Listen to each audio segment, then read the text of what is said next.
औज़ुबिल्लाहि मिनश्शैतानिर्रजीम बिस्मिल्लाहिर्रहमानिर्रहीम अल्हम्दुलिल्लाहि रब्बिल आलमीन अर्रहमानिर्रहीम मालिकि यौमिद्दीन इय्याका नअबुदु व इय्याका नस्तईन इहदिनस सिरातल मुस्तक़ीम सिरातल लज़ीना अन्अमता अलैहिम गैरिल मग़ज़ूबि अलैहिम वलद्दाल्लीन अल्लाहुम्मा सल्लि अला मुहम्मदिन व अला आलि मुहम्मद कमा सल्लैता अला इब्राहीम व अला आलि इब्राहीम इन्नका हमीदुम मजीद अल्लाहुम्मा बारिक अला मुहम्मदिन व अला आलि मुहम्मद कमा बारकता अला इब्राहीम व अला आलि इब्राहीम इन्नका हमीदुम मजीद। आज यूनिट नंबर 1 की एक्सरसाइज हम स्टार्ट करेंगे और एक्सरसाइज में जो पहली बात है, पहला पॉइंट है, वो है कि डिफ़िकल्ट वर्ड्स के मीनिंग्स वो आपको कह रहे हैं कि वो बताएं। और उसमें पहला वर्ड है मॉडल। तो मॉडल मीन एग्जाम्पल, नमूना। नेक्स्ट है पाइटी मीन तकवा। इटर्नल अबदी लाफानी। अर्न हासिल किया, पाया। सरमन खुतबा, रिलीजियस स्पीच होती है, खिताब होता है। रिवेंज बदला या इंतकाम। कमांडमेंट हुक्म, अल्लाह का आइन या हुक्म। अपहेल्ड बरकरार रखना, मेंटेन के मानों में। डिस्टिट्यूट मोहताज या मुफलिस। प्रोक्लेम्ड अनाउंस किया।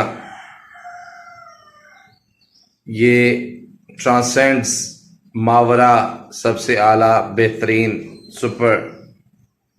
ये आपके एक्सरसाइज का पहला जो पार्ट है, पहला जो हिस्सा है, ये उसकी सॉल्यूशन था।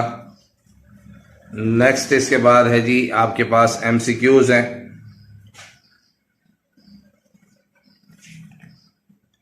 और पेज नंबर आई थिंक 5 है इसका।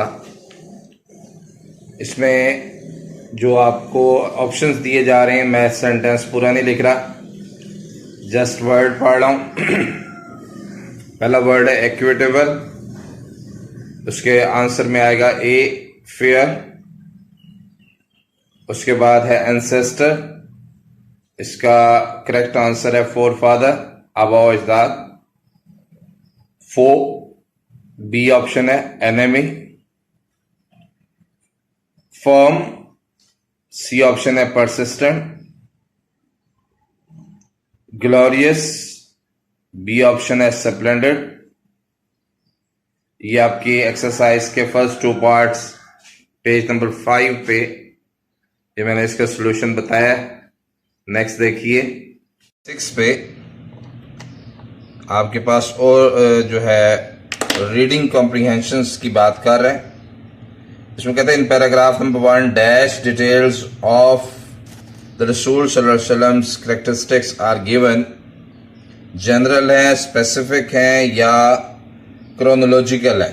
जनरल आम, स्पेसिफिक मखसूस, और क्रोनोलॉजिकल कहते हैं जो टाइम के लिहाज से दी जाए। तो ये आपके पैराग्राफ नंबर 1 में जनरल जो कैरेक्टरिस्टिक्स हैं नबी पाक सल्लल्लाहु अलैहि वसल्लम की, उनको डिस्कस किया गया है। तो यहां आपको ऑप्शन ए आएगा। नेक्स्ट कहता है the key idea of paragraph 2 is that हज़रत मोहम्मद सल्लल्लाहु अलैहि वसल्लम वाज अ ग्रेट ओरेटर। हज़रत मोहम्मद सल्लल्लाहु अलैहि वसल्लम एक अजीम मुकर्रर थे। हज़रत मोहम्मद सल्लल्लाहु अलैहि वसल्लम was just a head of the state, सिर्फ सरबराह थे।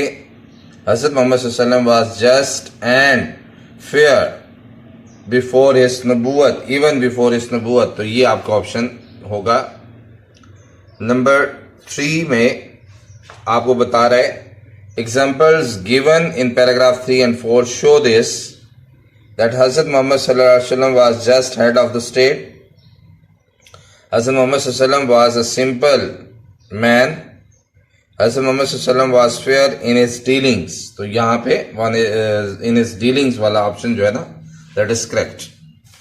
और नंबर 4 में पैराग्राफ नंबर 5 शोज दैट हज़रत मोहम्मद सल्लल्लाहु अलैहि वसल्लम was just head of the state. The justice of Hazrat Muhammad sallallahu alaihi wasallam was a source of peace and security for the non-Muslims. Hazrat Muhammad sallallahu alaihi wasallam was just and fair even before his nubuwat. Definitely यहाँ भी यही answer आएगा. उसके बाद वो कहते हैं number 5 में, to whom did the Rasul sallallahu alaihi wasallam give the following advice when two men come to you for judgment? Never decide in favor of one without the hearing of the argument of the other. It is then most likely that you will know the truth. कि जब आपके पास दो लोग इंसाफ के लिए आए तो आप कभी भी एक की दलील सुने बगैर दूसरे के हक में फैसला मत करें. ये ऐन मुमकिन है, ज्यादा इम्कान है कि आप सच को पा जाएं.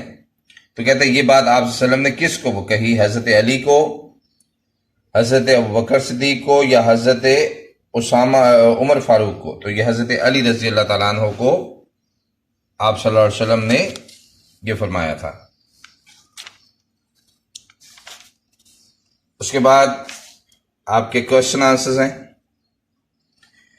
ये क्वेश्चन आंसर्स के लिए मैंने आप लोगों को समझाया हुआ है कि जब आप कोई भी क्वेश्चन आप आंसर देते हो, एक सबसे पहली बात ये याद रखा करें कि इसका टेंस कौन सा है, उसी के अकॉर्डिंगली आप आंसर दिया करें. उससे आपकी गलती का इम्कान ऑलमोस्ट ज़ीरो हो जाता है. अब अगर हम यहाँ बात करें, how can people achieve perfection in the moral, spiritual and social areas of life, इसके आंसर्स आप खुद निकालेंगे, मैं सिर्फ आपको गाइड कर रहा हूँ. तो यहाँ आप इस पैराग्राफ, इस क्वेश्चन को समझ के आप अपने चैप्टर को पढ़ेंगे और वहां से आप इसके आंसर्स, लेकिन जहन में ये रखना है कि यहाँ जो आपका टेंस यूज हो रहा है, यानी हाउ कैन पीपल, तो यहाँ आप लिखेंगे पीपल कैन अचीव. अब इसका आंसर जो है वो आप ढूंढ के, तो इसके सोल्यूशन करके ये मुझे आप क्वेश्चन के आंसर्स भेजेंगे. ठीक हो गया? क्लियर? नेक्स्ट आपके पास एक टॉपिक आ रहा है कंक्रीट और एब्स्ट्रैक्ट नाउन का. ये मैं आपको समझाता हूं. यस माय सन्स, देखिए बेटे, इसमें सबसे पहली बात जो है ये आपका टॉपिक नाउन्स के हवाले से है. नाउन क्या है? किसी भी चीज को जो आप नेमिंग करते हो, कोई नाम देते हो, that is called a noun. फिर नाउन की बेसिक्स दो टाइप्स हैं, एक कॉमन नाउन है और एक प्रॉपर नाउन है. बेसिक मैं बता रहा हूं. कॉमन में आम जो चीज आप किसी को नेम दे देते हो उसको हम कॉमन नाउन कहते हैं. मतलब आप जैसी, मेरी जैसी जो होगी पर्सनैलिटी होगी उसको आप मैन कहेंगे, आप जैसी होगी उसको बॉय कहेंगे. ये कॉमन नाउन है. किसी भी आदमी को आप मैन कह सकते हैं, आदमी कह सकते हैं, लेकिन जब आप उसको पर्टिकुलर कर देंगे तो वो आपका प्रॉपर बन जाएगा. इसको उर्दू में इस समय मार्फा भी कहते हैं. ठीक हो गया? तो कॉमन नाउन और प्रॉपर नाउन के बाद कॉमन नाउन के आगे फिर टाइप शुरू हो जाती हैं. उसमें पहला आप देखें यहाँ कंक्रीट नाउन है. कंक्रीट से आप समझ रहे हैं कि कंक्रीट मीन एक स्ट्रक्चर्ड ऑब्जेक्ट होगा, मटेरियल ऑब्जेक्ट होगा, उसकी फिजिकल अपीयरेंस होगी, उसको हम कंक्रीट नाउन कहेंगे. जैसे अभी मैंने बॉय और मैन कहा है, ये बॉय है या मैन है. आप बॉय को देख के आप फिजिकल अपीयरेंस उसकी ऑब्जर्व कर सकते हो. इसको हम कहते हैं कि ये हमारा क्या है, इसको हम कहेंगे कि ये हमारे जो है ना कंक्रीट नाउन है. एब्स्ट्रैक्ट नाउन क्या है? एब्स्ट्रैक्ट नाम से ही जाहिर है कि ये एक ह्यूला होता है, ये एक आइडिया होता है जो आपके मेरे जहन में होता है. इसको हम प्रैक्टिकली या फिजिकली किसी के सामने लाकर खड़ा नहीं कर सकते. It's just an idea, quality, state, और it has no physical appearance. ऐसी तमाम चीजें जो आपको विजुलाइज ना हो सकें, जिन्हें आप विजुलाइज ना कर सकें, अपनी आंखों से देख ना सकें. मैं दूसरे लफ्ज में क्या करता हूं कि आप उसको क्या करें कि आप अपने 5 सेंसेस के जरिए उनको एक्सप्लेन ना कर सकें, उसको हम कहते हैं कि ये आपके क्या है, एब्स्ट्रैक्ट नाउन है. फॉर एग्जाम्पल, अगर आप मैन की बात करते हैं, आप किसी भी आदमी को कह सकते हैं कि दिस इज अ मैन. लेकिन अगर आप विजडम की बात करें, दानाई की बात करें, अक्लमंदी की बात करें, आप उठाकर किसी को लाकर नहीं दिखा सकते कि दिस इज विजडम. जनाब, इसको हम विजडम कहते हैं, ये दानाई होती है. तो ऐसी कोई भी चीज जिसको आप जस्ट एक आइडिया तो ले सकें, अपने जहन में आप उसका एक व्यू तो बना सकें, लेकिन किसी को फिजिकली आप ला के नहीं दिखा सकें, that is called an abstract noun. So I think कि आपको क्लियर हो गया होगा कि कंक्रीट नाउन और एब्स्ट्रैक्ट नाउन में क्या फर्क होता है। अब आपकी एक्सरसाइज में उसने आगे दिया हुआ है, तो ये आप लोग काइंडली उसको देखेंगे कि कैसे आपने इसको ऑब्जर्व करना है।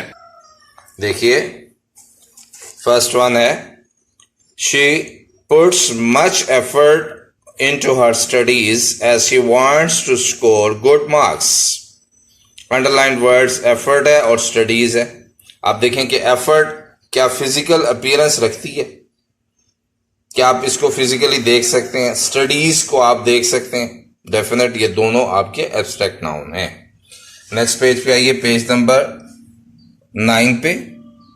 इसमें है जी आपका, they recommended him for justice and truthfulness. Justice और ट्रूथफुलनेस को उसने अंडरलाइन किया हुआ है। आप बताइए, आप इन दोनों में से, डेफिनेट ये भी एब्स्ट्रैक्ट नाउन है। Keep the balls in the basket, क्या बॉल्स आपको नजर आती हैं, बास्केट आपको नजर आती है, फिजिकल अपीयरेंस है, कंक्रीट नाउन है दोनों। उसके बाद, the dishonest trader is losing the trust of his customers. Trader ताजिर पर्सन है, आप उसको देख रहे हैं, और ट्रस्ट ये आपका आइडिया है, इसको आप नहीं देख रहे, ये एब्स्ट्रैक्ट नाउन है, और ट्रेडर जो है वो आपका कंक्रीट नाउन है। उसके बाद, he did not take good care of his pet. Care आपका एब्स्ट्रैक्ट नाउन है और पेट आपका कंक्रीट। जी बेटा जी, अब हमारा नेक्स्ट है जी आर्टिकल्स। आर्टिकल बेसिकली दो तरह के होते हैं, एक डेफिनेट आर्टिकल्स होते हैं और एक इनडेफिनेट आर्टिकल्स होते हैं। इनडेफिनेट आर्टिकल्स में आपका ए और एन का यूज होता है, ये हर एक कॉमन नाउन के साथ सिंगुलर यूज होता है, इसलिए मैंने उसको नहीं लिखा, जस्ट आपको दा का समझाने के लिए बताया है कि डेफिनेट आर्टिकल जो है दा, इसको दी भी कहते हैं, दा भी कहते हैं, दो मुख्तलिफ उसके है, वो बता दूंगा आपको। यूज्ड विद रिलीजियस बुक्स, कोई मजहबी किताब, यूनिक जो है द होली कुरान, कोई भी इंडिविजुअल यूनिक क्वांटिटी की कोई चीज हो, क्वालिटी की, जो उसके मुकाबले के कोई और चीज ना हो, उसके लिए भी हम आर्टिकल दा यूज करते हैं। न्यूज़पेपर्स के नेम के साथ, मैगजीन्स के नेम के साथ, ठीक हो गया। और उसके बाद आपका रिवर्स के नेम के साथ, ओशंस के नेम के साथ, mountain ranges the Himalayas, the Karakoram, उनके लिए हम दा यूज करेंगे, माउंटेन के लिए नहीं यूज करेंगे। When we abbreviate the name of a country, हम abbreviate कर देते हैं, फॉर एग्जाम्पल जैसे देखें यूके, अब UK instead of United kingdom, हम यूनाइटेड किंगडम नहीं कहते बल्कि हम यूके का वर्ड यूज करते हैं, यूएसए का वर्ड यूज करते हैं, यूनाइटेड स्टेट ऑफ अमेरिका।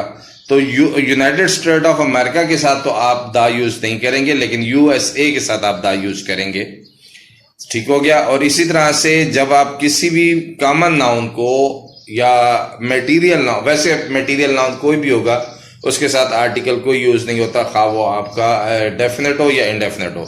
लेकिन अगर आप उसको पर्पजली या पर्टिकुलर बताने जा रहे हो तो फिर हम उसके लिए आर्टिकल दा यूज करते हैं। वैसे for example, he is a boy, अब आ बॉय जो है ये आपका कंक्रीट नाउन है, लेकिन बात ये है कि आप इसको अगर कहते हैं द बॉय आई कॉल्ड, वो लड़का जिसे मैंने बुलाया, तो उसके लिए आप दा यूज करेंगे। तो ये आपका बेटे इसमें है। अब इसको एक्सरसाइज में आप देखें कि इसको कैसे हम पुट करेंगे। देखें, पहला है, he asked me dash very hard question, common noun है, अ वेरी हार्ड क्वेश्चन। अब वही बात जो अभी मैं आपको समझा रहा था, dash question that he asked me. अब यहाँ पे क्वेश्चन बेसिकली एक कॉमन नाउन है, इसके साथ हम आर्टिकल या यूज कर रहे थे ए, ऊपर देखें, लेकिन यहां हम इसके साथ दा यूज करेंगे, हम इसको पर्टिकुलराइज करने के लिए। Have you seen dash my scarf. एक तो ये बात ध्यान में रखें कि जब आपके किसी भी कॉमन नाउन के साथ कोई भी आपका पोजेसिव प्रोनाउन यूज हो जाता है, उसके साथ कोई आर्टिकल यूज नहीं होता। यानी अगर वो फर्ज करेंगे, यहाँ पे कहता है जी हैव यू सीन, माई ना लगा होता है और स्कार्फ का वर्ड होता, तो फिर आप have you seen a scarf करते। अब माई ये लगा दिया, यूर लगा दिया, हिज लगा दिया, तो अब आप इसको यूज नहीं करेंगे कोई भी article. Could you please pass me salt. अब देखें साल्ट जो है मटेरियल नाउन है, इसके साथ किसी किस्म का आर्टिकल यूज नहीं होता। लेकिन यहां आप देखें सिचुएशन को, could you please pass me dash the salt, यानी वो साल्ट जो आपके पास पड़ा है, तो लिहाजा यहां पे दा यूज हो सकता है। इज देयर गुड रेस्टोरेंट, उसके बाद डैश रेस्टोरेंट, ये भी वही ऊपर वाली बात है, दा यूज होगा यहाँ पे। I have several good friends, अब चूंकि प्लूरल हो गया, प्लूरल के लिए आप कोई भी आर्टिकल यूज नहीं करेंगे।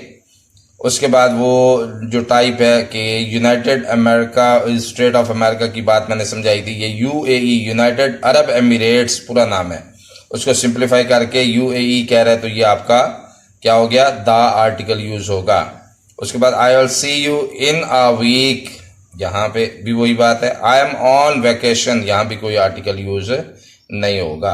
नेक्स्ट आपका इसी पेज पे आ जाता है जी नाउन फ्रेज। देखें पहली बात यह है कि फ्रेज के बारे में आप जानते हैं, 9th में मैं बड़ी डिटेल्ड लेक्चर्स आपको दे चुका हूं। फ्रेज क्या है, ग्रुप ऑफ वर्ड्स है गिविंग इनकम्प्लीट सेंस और मीनिंग्स। फिर इसको आप डिफरेंट पर्पसेस में यूज करते हैं कि आपका फ्रेज अगर एडजेक्टिव के तौर पे यूज हो रहा है, हम उसको एडजेक्टिव का नाम देते हैं। अगर वो नाउन के तौर पे यूज होता है तो हम उसको नाउन फ्रेज का नाम देते हैं। यहां भी डेफिनेशन भी आप पढ़ लें। A noun phrase is a group of words that does the work of a noun. तो इसको हम नाउन फ्रेज का नाम देंगे कि अगर आपका एक ग्रुप ऑफ वर्ड्स जो है, अकेला वर्ड नहीं, अकेला तो वैसे ही नाउन है कोई भी, लेकिन ग्रुप ऑफ वर्ड्स बन जाएगा तो वो आपका क्या बन जाएगा, आपका बन जाएगा बेटा जी फ्रेज। और वो फ्रेज अगर सब्जेक्ट की या ऑब्जेक्ट की जगह पे है तो फिर हम उसको क्या कहेंगे, ये नाउन फ्रेज है। तो ये आपकी एक्सरसाइज में है, इसको अब आप खुद सॉल्व कर लेंगे। आई थिंक ये आपके लिए एक असाइनमेंट के तौर पे दे रहा हूँ और इसको आपने कंप्लीट कर देना है। आज के चैप्टर की एक्सरसाइज कंप्लीट हुई है।